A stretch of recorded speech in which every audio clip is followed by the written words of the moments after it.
Sarve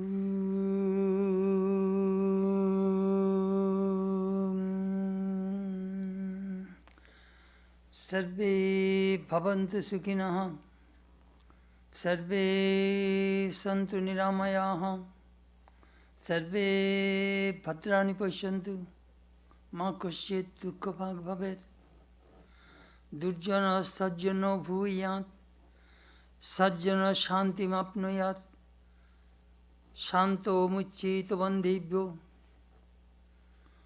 muktasyannan vimochayat. May all be happy. May all be free from disease. May all realize what is good. May none be subject to misery. May the wicked become virtuous.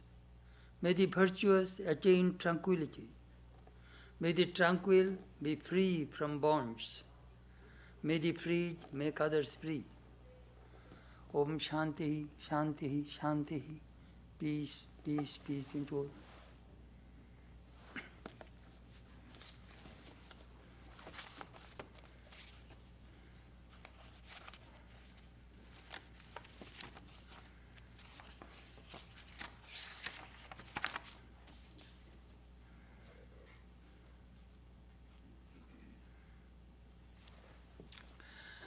This morning our subject is Stories of Vedanta Monks, part 25. As you know, it is a series of lectures based on the old monks of the Ramakrishna order, who were the disciples of Holy Mother, Swami Vivekananda, Swami Brahmananda, and they are the direct disciples.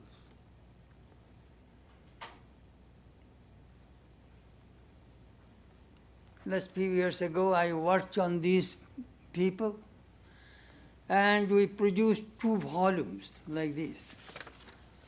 Prachin Sadhuder Katha, 1040 pages in 2 volumes. Nearly 130 monks, their stories, their life experiences, all these things we put in these volumes. Which is in Bengali now. First volume has already been translated. It will be published in due time. Anyhow, the life of the monks and seekers of God is very precious. Although they live in the world, but they are not of the world. Their life, their minds soar very high.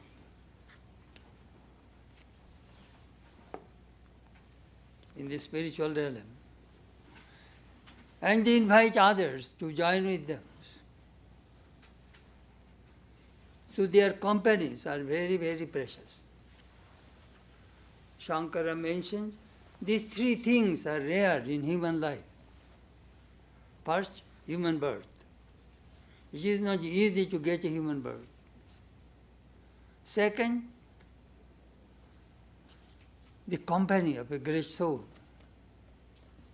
And third, a burning desire for liberation in this life. Manushyatam, mumukshuttam, mahapurusha samshaya. If you have these 3, always remember, you are a blessed soul. You are a very special person. Human birth, desire for liberation, and the company of a great soul.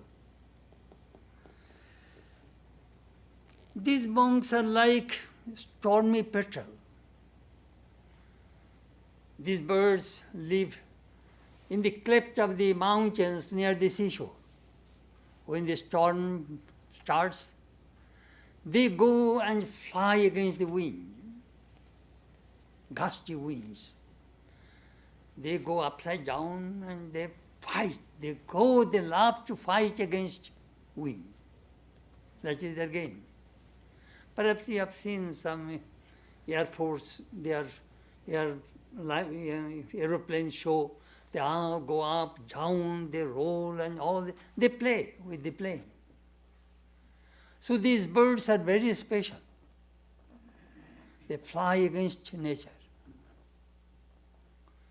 Similarly, these holy men, they go against the current of Maya.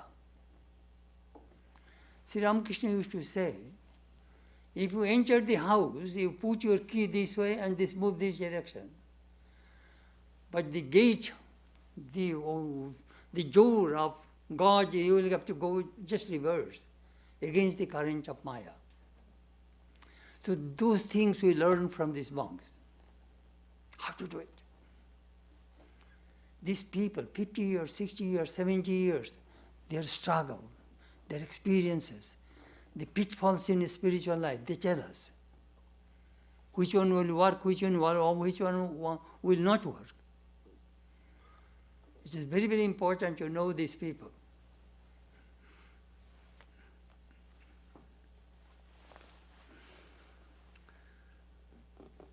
These fascinating stories of these Vedanta monks inspire us. These monks, as I mentioned, they belong to this second generation. Ramakrishna came as an avatar, then he trained his disciples. Those disciples trained this group of monks.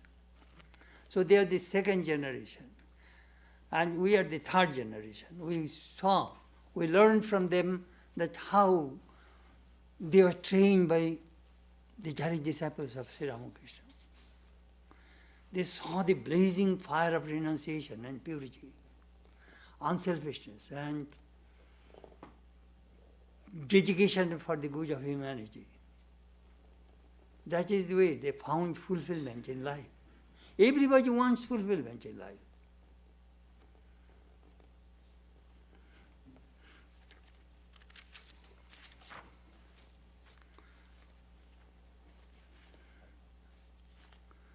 I sometimes think this way. Suppose you went to a gas station, or a grocery shop, you bought a lottery ticket and you hit the jackpot. Overnight you got perhaps 70, 80 millions of dollars with a $2 lottery ticket. You become rich overnight. Or perhaps you inherit your parents' wealth. You become rich overnight without making any extra effort. Similarly, I feel that these monks' experiences, these valuable life stories, we got without making any effort. Before Sri Ramakrishna's centenary in 1936-37, Swami Abhinashananda, who was the secretary of the centenary committee, Ramakrishna centenary, he went to M, who recorded the gospel of Sri Ramakrishna, and asked him, "Sir, give us some idea that how we shall produce a very important commemoration volume of Sri Ramakrishna's birth centenary." It was M died in 1932. M told him, I shall read to you. The soul of dharma is tapas. Dharma means religion, spirituality. Soul is tapas, tapasya, austerity, practice, spiritual practice. Sri Ramakrishna was the embodiment of austerities. If you can travel all over India and collect descriptions of the spiritual experiences from all renouncing monks, that collection would be the best memorial volume on Sri Ramakrishna. The Ramakrishna order is based on the austerities of Swamiji, Swami Brahmananda, and other monastic disciples of the Master. Do you know how do I look at it? You are an open-heart surgeon in a countryside hospital. You do surgery perhaps maybe once or twice a year. And here is our Missouri Baptist Hospital. Here is another surgeon. He does open-heart surgery almost every day. he has good hands, he has tremendous experience. So instead of your countryside open-heart surgeon, I shall go to Missouri Baptist. Because I know this person has a wide range of experience and he will do right. So these monks keep religion alive through practice. They practice every day, not only every day, most of the day. And that is the way their spiritual experiences are very vibrant. Wide range of experience. I am just telling you that why these life stories of these people are important.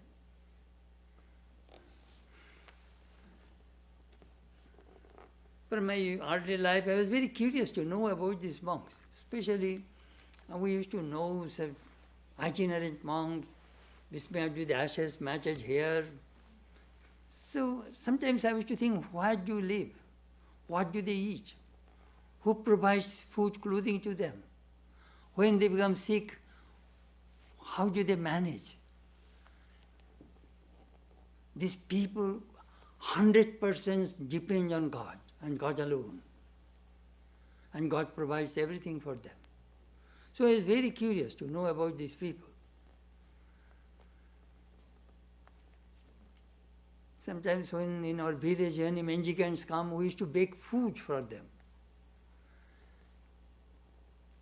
But I met a Swami in Benares in 1970. He was in the Himalayas for 30 years.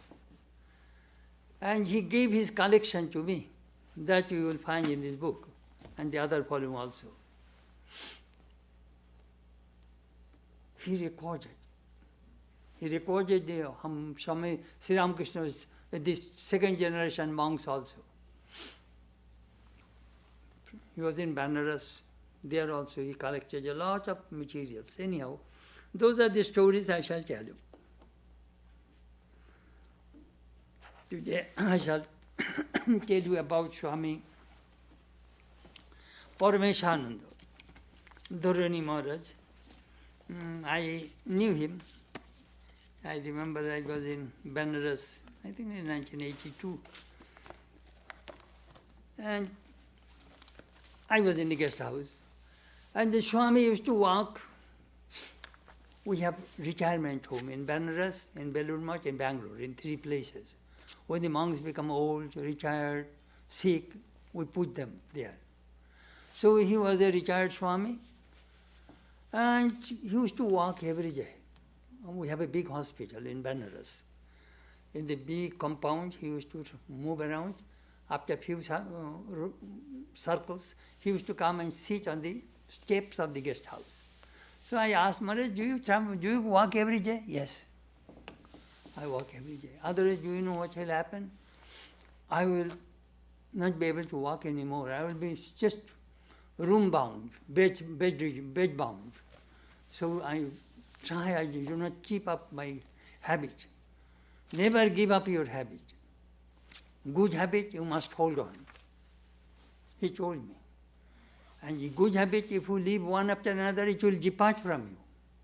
And if you hold your habits, they will shape your character. Never give up your good habits. That forms the character. You know, while walking, he gave a piece of wisdom. If you look at them, they always think good for others. The Swami narration. There was a disciple of Holy Mother who was very sick. Then he was convalescing in Madhupur, maybe 70, 80 miles from Calcutta in the west. And he was a disciple of Holy Mother, and he came to see Holy Mother.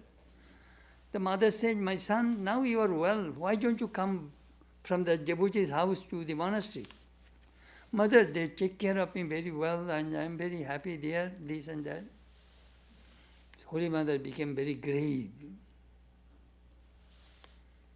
She did not say anything.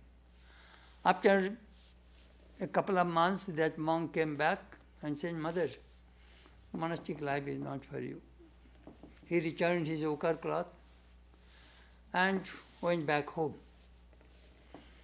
Holy Mother told her other disciples and monks, look, if a monk lives with the household atmosphere, he imbibes their atmosphere, and that brings degradation to the monks.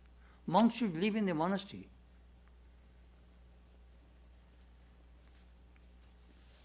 That is a great lesson for the monks. Then he told about another learned monk, great Vedanta monk. He used to give classes on Vedanta philosophy. So when any householder would come to learn Vedanta from him, he would say, don't come to me. Do you know why? I shall talk to you only renunciation. You have wife or children. My teachings will be good for you. You must go to a Pandit, a scholar.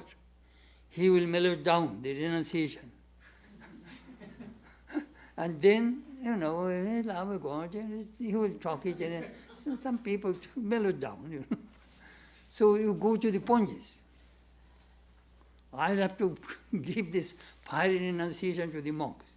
You cannot tolerate it, Then that reminded me a story of Swami Vivekananda and Turiyananda in Bombay in 1893. It was in Bombay. Swamiji was not well. Devotees came. Turiyananda gave a fantastic talk to them, full of renunciation. When the class was over, Swamiji said to Turiyananda, brother, what did you do? These people have wife, children, family. You gave all lessons which is for the monks. If I give monastic lessons to you, it will not work.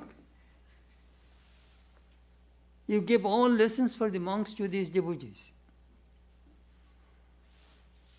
Always remember, in the Gospel of Ramakrishna, there are some teachings which are for the monks. And there are some teachings which are for householders. If you indiscriminately try to imbibe all teachings, you will be confused. Take those things which suit you. They are avatars. They will have to give food for all kinds of people in the society. Some Christian people, they're fundamentalists, they take every word of the Bible. They get confused. Jesus says, sell whatever you have, then follow me. Can you follow the teaching? Sell whatever you have and then follow me. That is for the monastics. And again, love thy Lord with all thy soul. That is for the devotees. Don't get confused. When I sometimes say the Vedantic teachings, take which is suitable for you. Don't try to swallow everything. Sri Ramakrishna used to tell the Brahmas, listen, I told you whatever I feel. Now you give the head and tail of the fish and take the essential part. That's Sri Ramakrishna said. Naja, do you know how the Ramakrishna's expression? Naja muro bad diye now. Here is the whole fish, give up the head and give up the tail and take the essential part. So Sri Ramakrishna says, I told you what is right. Now you take that portion which suits you. That is the way it works. As I sometimes say, if I take the medicine indiscriminately, I shall die. Only the doctor knows which is suitable for me. That is the way it works.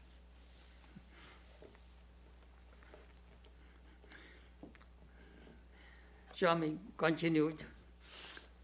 This Swami was a worshipper in the shrine. That was his duty. And there was another Swami who was a very, very powerful and very explosive, He was telling, there's so many women here. He used some very disrespectful word for women. And Swami Sharadananda, Ramakrishna's disciple, he overheard that statement of that Swami. In the evening, that monk was bowing to the Holy Mother's shrine, sipping the sanctified water. You come to my room, Swami Sharadananda told that monk. He went to his room and said, let me tell you, this place belongs to Holy Mother. Holy Mother's house in Bagbajar. Here devotees come, women come. You should not use such disrespectful words to the women. If you do, I shall leave this place.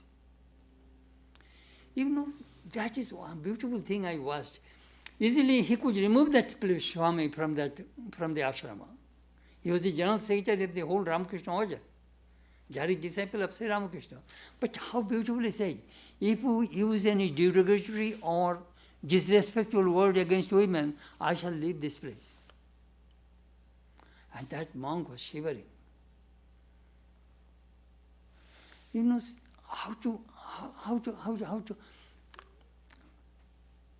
how to change people instead of hurting.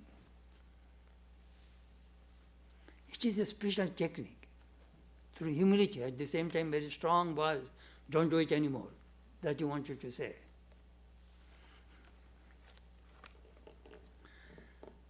First December 1979, Varanasi. This is all from the diaries. I was then, what the Swami says, I was then working in Udbodhan. At 2 o'clock, an actress came from Calcutta, and it was Udbodhan also in North Calcutta. So she came to see Swami Sharadananda. Swami was resting. So I gave her a seat. She did not sit on a seat, she sat on the floor. And she was talking and waiting when Swami will get up, she will meet him. Her name was Tara Sundari. She brought a lot of sweets and fruits and flowers for the master. So I told her that, I saw your acting in Star Theatre, in the Prafullo drama of Girish Chandra Ghosh. This Girish Chandra Ghosh's book. He wrote nearly 90 plays, and he was a famous actor, a Bohemian devotee of Sri Ramakrishna. I shall talk about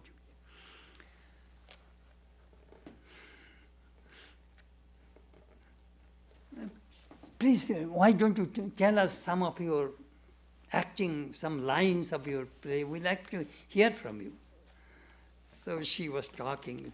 Let me read you. You will get a beautiful.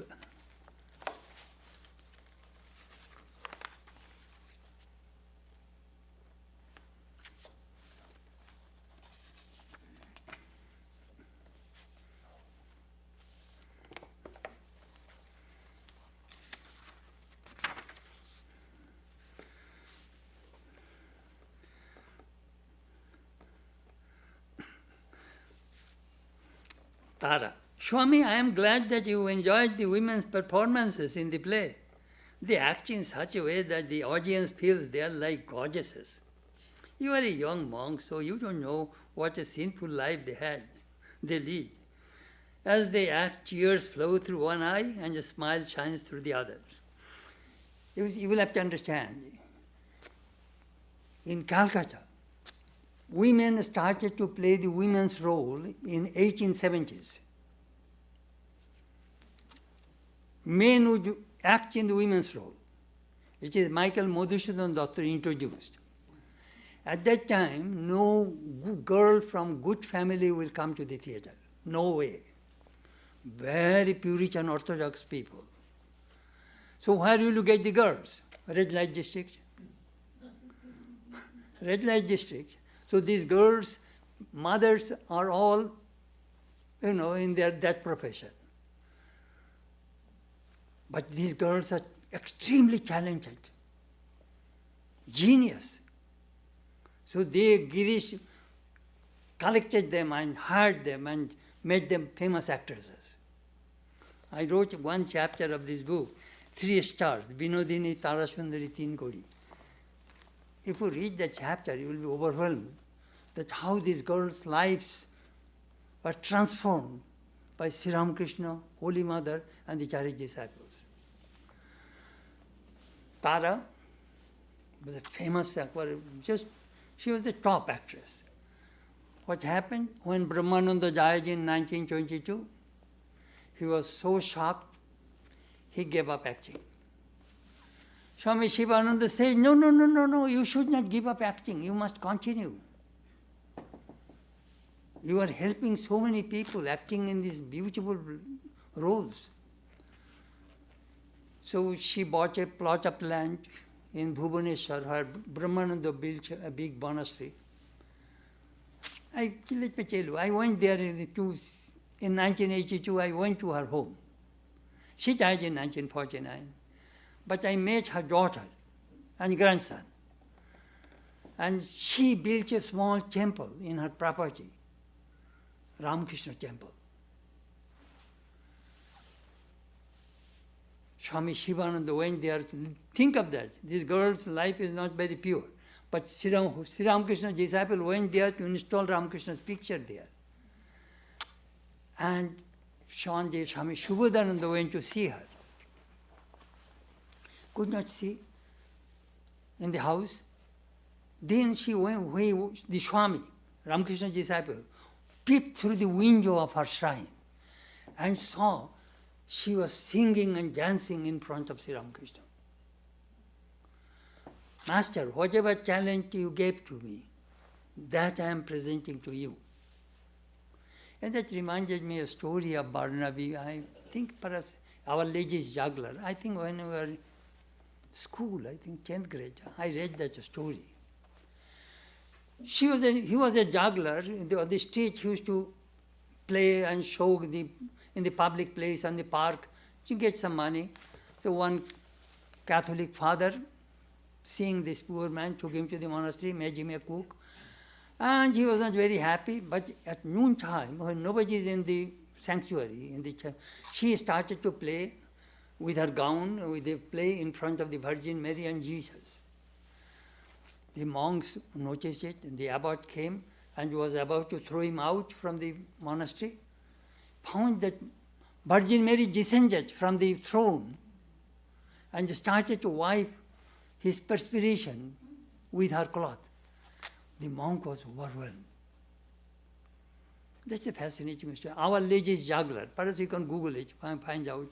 The name of that juggler was Barnaby. So that reminded me, this girl was showing all her acting talent in front of Sri Ramakrishna. Master, whatever talent you gave me, with that I want to worship you. Swami Shubhadananda came without disturbing her. When she was dying, she asked her daughter, read Gita to me. My goodness. That is one actress. Another actress, Binodini. This girl, she used to come to Swami Brahmananda. Swami initiated her, this girl. And Binodini, Sri Ramakrishna initiated her in a way. It was in 1884, September. Sri Ramakrishna went to a Star Theatre to see Sri Chaitanya Leela. And there, this girl acted in the role of Chaitanya. Girl acted in man's role. And Sri Ramakrishna was overwhelmed. Sri Ramakrishna said, after the play, Ashol, Nakol, Ag Dekhlum. The original and the what is it? Nakol means imitation, both are the same. If you see a real custard apple and the picture of the perhaps imitation custard apple, both are the same to Sri Ramakrishna, but to us, two are different. So Sri Ramakrishna saw in that girl a real Chaitanya. And Sri Ramakrishna blessed her, putting his hands on his head, on her head. Bolo Hari Guru, Guru Hari. Hari Guru, Guru Hari. That mantra she got from Sri Ramakrishna. Whole life was changed. Same thing, Tinkudi. The Swami also mentioned about Tinkudi's name. That story, she came one day to the Udbodhan. I'm just giving you some glimpses so that you can understand that how transformation come in spiritual life by the association of these great souls.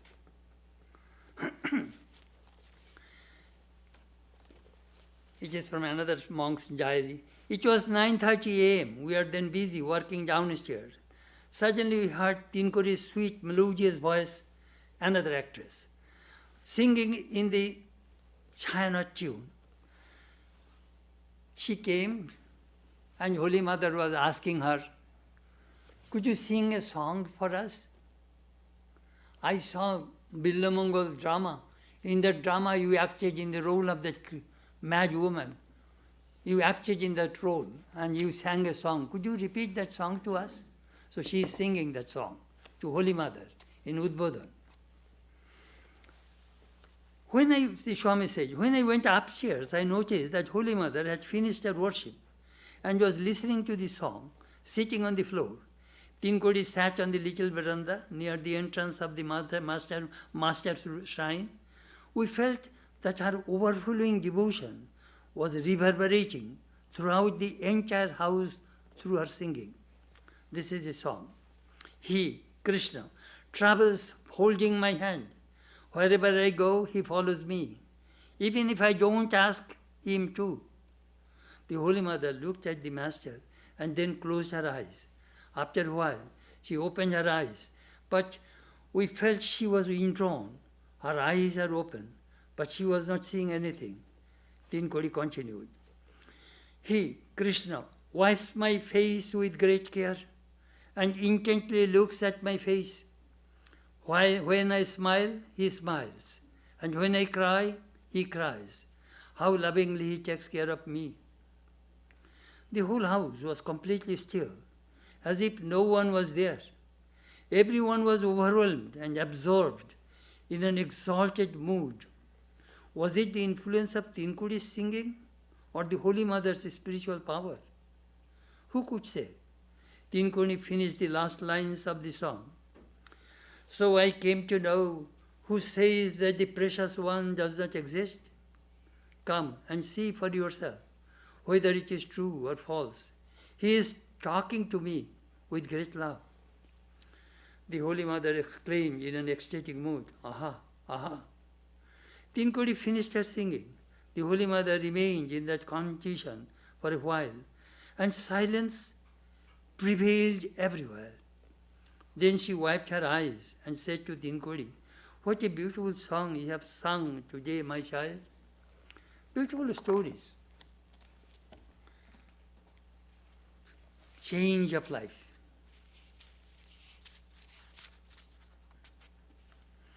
Chetanananda got up from his rest. He received that Tara and talked to her.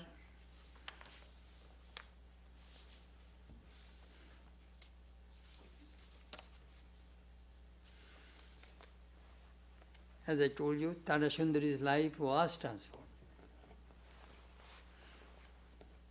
Do you know how to look about sometimes in spiritual life? Where your mind, there you are. If your mind, if your body is in a bad place, but mind in God, you are in God. Or if your mind is in the shrine, your mind is in a bad place, there you are. That's Sri Ramakrishna said. Where is your mind? There you are. Two friends were going, and one friend saw that somebody was explaining Bhagavatam, so he attended that spiritual class on the Bhagavatam. Another monk went to the house of the ill-fame. And the person who is in the ill-fame, he was thinking, why I am here? My friend is enjoying a spiritual atmosphere and listening to God. And the man who is in the spiritual atmosphere, he was thinking, what I am doing here and listening, blah, blah, blah, and this, and my friend is having a nice time in that place. Just see, these two persons living in two places, thinking just opposite. That is the way spiritual life works. Where is your mind? There you are.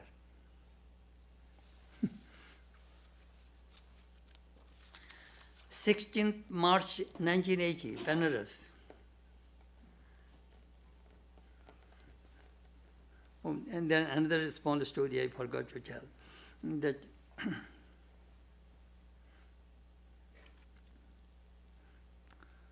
no, still 14 March 1980. 2-3 incidents more. Swami was cautioning this young monk, Paramahansa. Never hate any woman. They are the embodiment of the Divine Mother. Always respect them. You will not have to, you are a young monk, not necessarily you will have to go and establish friendship with them, but when they come, you must respect them, receive them. Some monks are, very uptight. I was in Calcutta, I was making a joke. Uncle, monks do not come from the womb of the monks, they come from the womb of women. You should not hate women. The monk's body does not come from the womb of the monks. And all are laughing.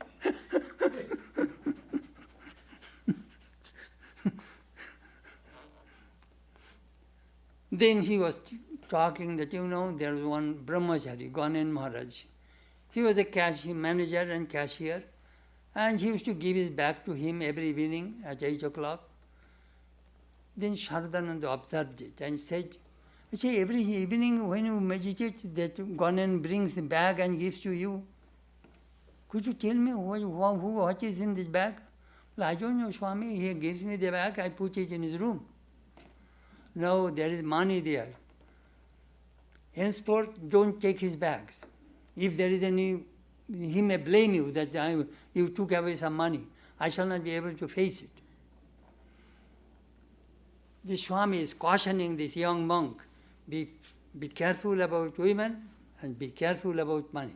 That is the lesson this young man got. Then he said about Ramalal Dada, Sri Ramakrishna's nephew. If anybody would bow down to him, he would say, Jai Ram Krishna, Jai Ram Krishna.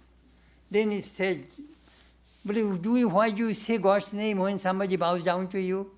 He said, do you know why? My uncle, Sri Ramakrishna, told me that you worship Mother Kali. For that reason, people come and respect you and take dust off your feet. At that time, repeat God's name, so that these devotees' love, respect will go to God. See how they train, so that you will not be puffed up. I am the big priest of the Kali, so that your ego will go down. These little lessons we learn that how to act and behave in spiritual life. Ego is the number one enemy. I am the main priest, I am the Swami here, big things. I do not have that opinion. Then 16th March 1980, Varanasi. In the evening, Swami Chetanananda, after the Vesper, he would sit in the living room downstairs, and all people would come after the Vesper service and bow down to him, and he would talk if anybody had any questions. There was one Swami, his name was Purnananda, he was a doctor. He made a remark, Maharaj, these monks now, Madhai monks, they are no good. Swami Chetanananda was telling, look, Sri Ramakrishna was so blessed that he got some good monks, and now you see what kind of disciples I am getting. He was complaining. But yes, they are like jewels, Maharaj. Then he told another reminiscences. Swami Shuddhananda, a disciple of Swami Vivekananda, asked Swamiji when he returned from America, Swamiji, could you give me some samadhi, spiritual experience? Swamiji replied, look, at present I do not have that power. When I was in America, I lectured, and my rajas has gone up very high. Work is moving inside my system. If I want to give, by chance I can change your life, then I'll have to go to the Himalayas and do more tapasya. Then I shall come and then I can charge. Then, but let me tell you, Swami Brahmananda has that power. Why don't you go and ask him? So he went to Brahmananda. Brahmananda said, he was making jokes. And he said, no. Then when he pressed me, let me be frank with you. Time to time that power dwells, comes on me. At that time, if you come, I can touch you. But not now.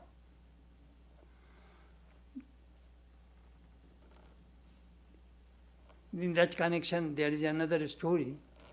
There was a young monk, he was very rough. Very naughty, very rough, very quarrelsome. So Swami Premananda was the manager of the monastery. He grabbed that monk and took him to Swami Brahmananda. Maharaj, please put your hand on the head of this monk. He is incorrigible. I got no discipline. He only fights and quarrels. You put your hand on his head. Swami Brahmananda says, brother, why don't you put your hand on his head? Well, my hand doesn't work. Then he grabbed this monk and took near Swami Brahmananda and took Brahmananda's hand and put on his head. Immediately Brahmananda was in a high mood. Then he pushed that monk and Swami Premananda said, Maharaj, now put my head on my head. And he put his hand on it. Then he called all monks, hey, come. Maharaj in great mood, take his blessing. So all monks come and bow down and he blessed them. Then at last a devotee came late, he got up. Then Maharaj, will you not touch me? No. Jo aaya, wo chala gaya. The power which came, again left me. Which is Sri Ramakrishna's power. Came and again it left me. Just see. It is beautiful. Do you know when I read these stories, how I feel? Most people teach religion. But these people can give religion. Their one touch, one glance can change person's life. They are spiritual giants.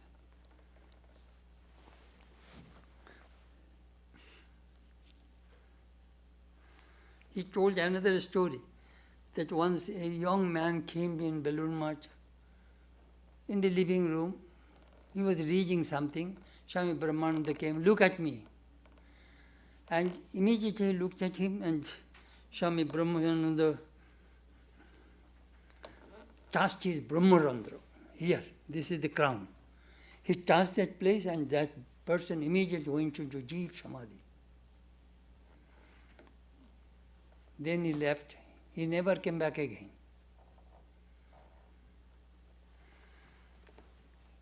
Then Swami recorded that Swami Vijnananda was suffering from insomnia. And his insomnia left him. He read an article by Mahatma Gandhi in the Young India magazine. So Gandhi mentioned his reminiscences that how he got rid of that insomnia. Well, I used to imagine that I am sleeping in an open space and there was a rain and that rain was coming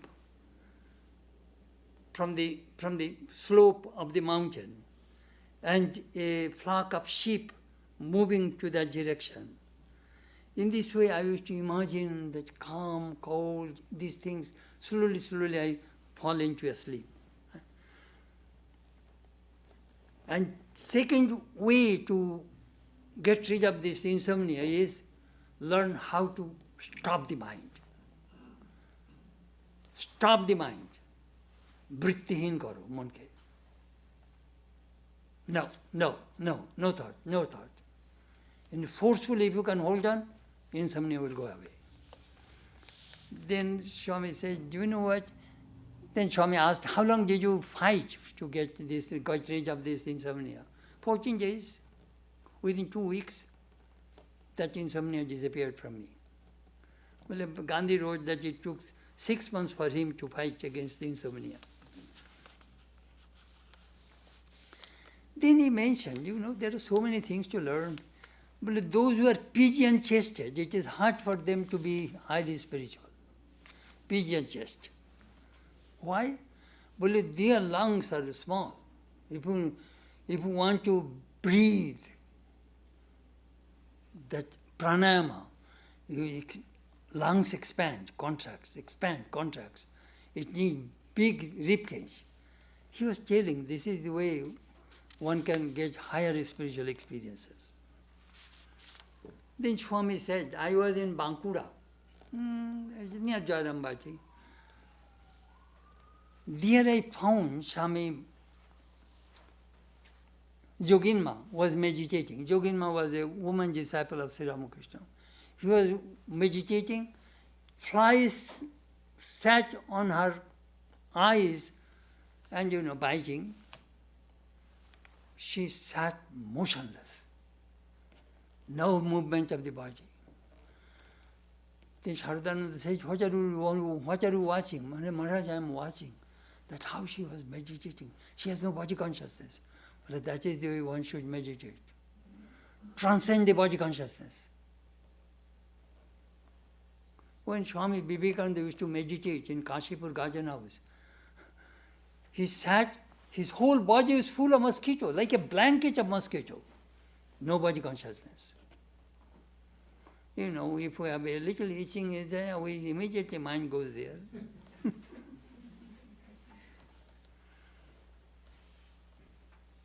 We learn. These are the stories help us to imagine when we have been in trouble. Why am the mind is disturbing? What is happening? How to get rid of the body idea. I sometimes say, whether you are spiritual or not, test is lack of body consciousness. Second, unselfishness.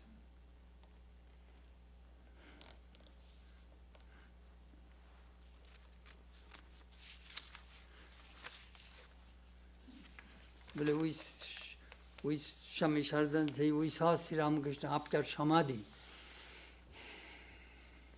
He used to breathe long. After Kumbhaka, when my breath stops, then to bring the system normal, you will have to breathe long way few times. Then again your breathing, exhaling and inhaling will be normal. That is the way one can practice spiritual disciplines. The Swami says, Swami Sharadananda sometimes tell us many stories of Jesus. One day he told this story to us, that whoever will come to my garden and remove the weeds, I shall give him 1 penny. Some people came in the morning, removed the weeds till after evening, 1 penny.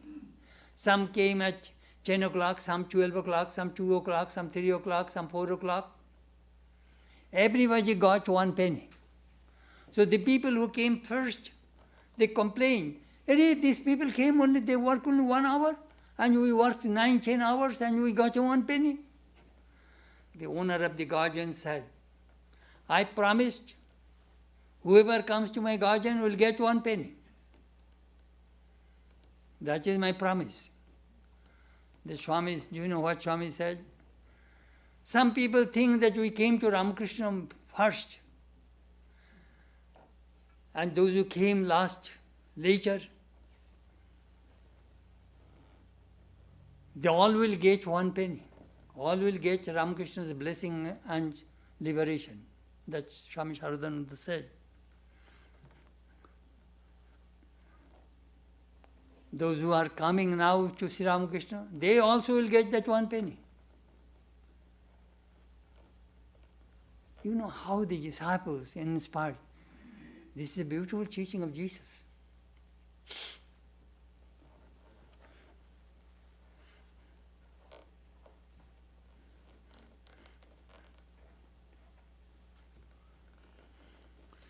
in Udbodhan, this Dr. Swami, Swami Purnananda, he was in Udbodhan. Do you know those monks who in Udbodhan, those who could not adjust with other places, they would come to Swami Sharadananda and Holy Mother. That is their sanctuary. All the odd monks, crazy, half crazy, don't think all monks are illumined. We are all variety, man.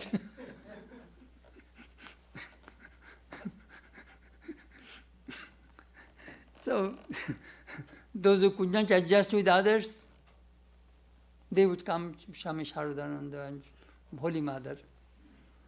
Their love, their compassion mellowed them down and they behaved very well. Love only can change a person, not rule or thrashing or scolding. It does not work. Anyhow, Purnananda was telling Sharadanandaji, Maharaj, these boys have no common sense, they are all stupid, and this Dr. Swami was scolding. The Sharadananda overheard that words. No common sense, no common sense. Then Sharad Maharaj sat in his room. Hello, doctor. You are talking about common sense. Could you tell me what it means? He could not explain what common sense is. Could you? Acha, doctor, common sense kake bolte paro? Can you say what is meant by common sense? The Dr. Maharaj was non-class, he could not answer. Then Swami Sharadananda explained. That word common sense is a foreign word. In the Western society, parents teach their children manners, customs in day-to-day life. I remember when I came to Hollywood, Swami Prabhupada used to eat in the dining table. Swami Prabhupada would ask the monks then, please pass the salt, please pass the rice, thank you. Those are all Western etiquette. I remember one monk told me, Swami, in my home, my mother used to give me something. If I would not say thank you, my mother will stand there. David, you did not tell thank you. Mother, thank you. This is the way Western society, the parents teach manners, customs, etiquette to their children. I have a book, Miss Manners book, I have in my room. I have Anne Langer's book, J.R. Abbey's book. I read those things to understand what is going in American society. Don't think I'm illiterate.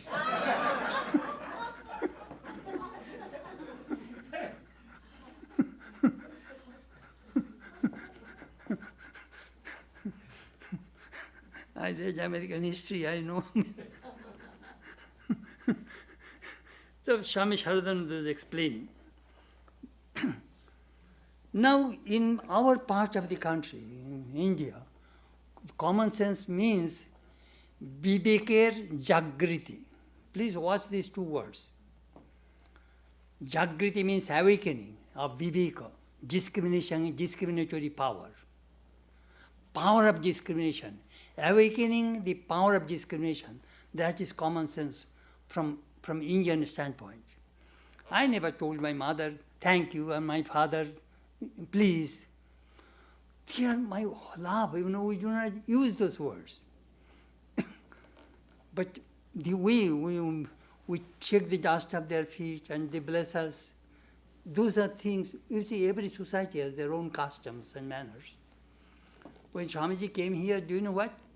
Most of the early part of lecture Swamijis in America will say manners and customs of India, women of India. Those are the people Swamiji was telling to the American people in the 1890s. Anyhow, so Sharadananda explained Viveka Jagriti, awakening of the consciousness, awakening of the discrimination. If you school a child, they will rebel, it is not good for the way to change them. Then he says, these boys, those who are here, I can throw them out. They will move around in the society, I try to absorb them. Living with me, they will learn and learn and learn. And that is the way transformation comes in their lives. Forbearance is very important.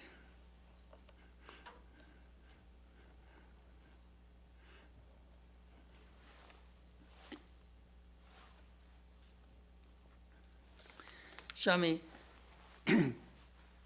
was asking Swami Arupananda, who was a disciple of Mother, you should go to Bhubaneswar and take the responsibility of the monastery. He wanted to make him the head. The Swami declined. No, Swami, that is not my job. I cannot do that.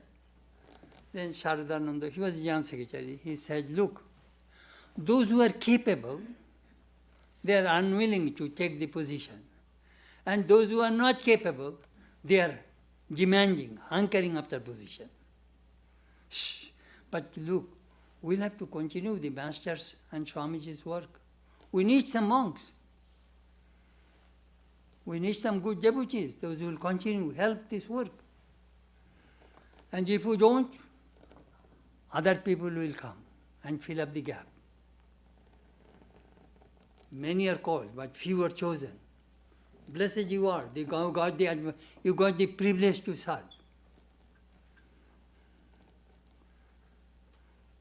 He was talking, somebody saying that somebody praised Swami Sharadananda that after Swamiji is passing away, you took the helm of the monastic order, so it moved very smoothly. But what do you mean? It is not me. It is Swami Brahmananda. Through his spiritual power, he consolidated this power and made this organization move slowly without any friction. But if you see, living near Swamiji and working with him, we understood him very little.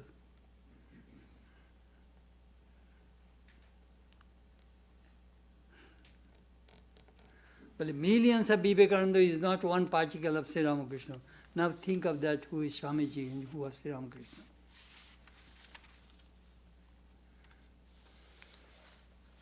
Pass up to this today.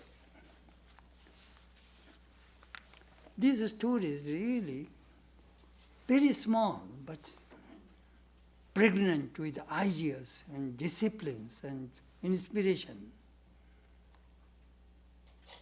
Sometimes when problem comes, we can see the answer. These things answers us. This is the way you face.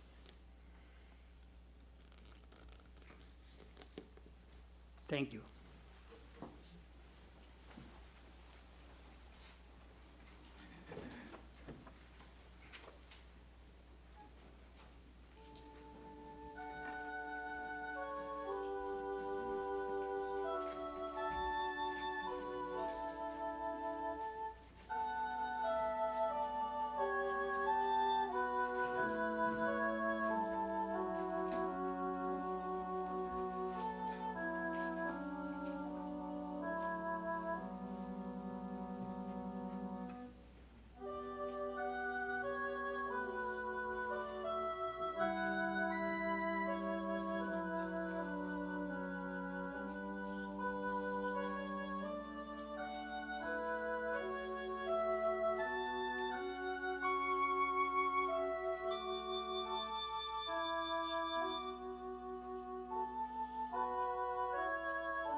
Sato ma satgamayo, Tamaso ma jyotirgamayo, Mritvarma amritam gamayo, Avirabirma yedhi, Rudra jatte dakshinamukam, Tinamam pahi nityam, Om Shanti Shanti Shanti.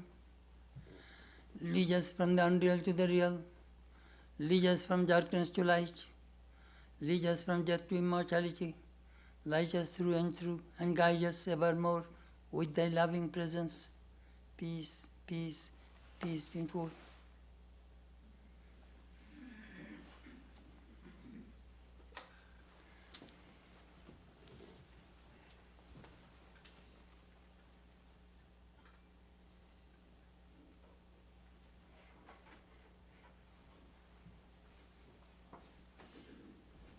An announcement, our December bulletin is out. Please pick it up from the foyer.